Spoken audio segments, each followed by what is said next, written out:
ఇది నాని కథ. డిసెంబర్ 31న రాత్రి గ్రామమంతా దీపాలు, బెలూన్లు, పటాకులతో మెరిసిపోతుంది. నాని తన పెంపుడు కుక్క బుజ్జి, బేబీ కోతి చిట్టి, పిట్ట మీటుతో కలిసి ఇంటి ముందు నిలబడి ఆనందంగా చూస్తున్నాడు. గడియారం 12 గంటలు కొట్టింది. పిట్ట మీటు ఎగిరి వచ్చి నాని ముందు నిలబడింది. నాని, ఇది నీకోసం. నాని ఆనందంగా కార్డు తీసుకున్నాడు. వెంటనే చిట్టి నవ్వుతూ నానికి కేకు ఇచ్చింది. అప్పుడే కుక్క బుజ్జి కూడా వచ్చింది.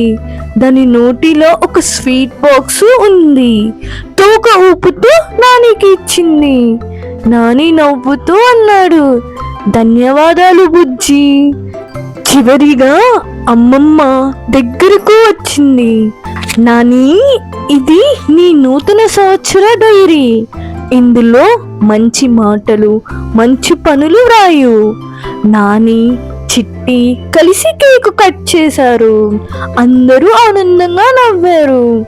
మరుసటి రోజు ఉదయం నాని తన జంతు స్నేహితులతో ఆడుకుంటూ వెళ్తున్నాడు. అప్పుడు ఒక వృద్ధుడు భారమైన సంచులు మోస్తూ కనిపించాడు.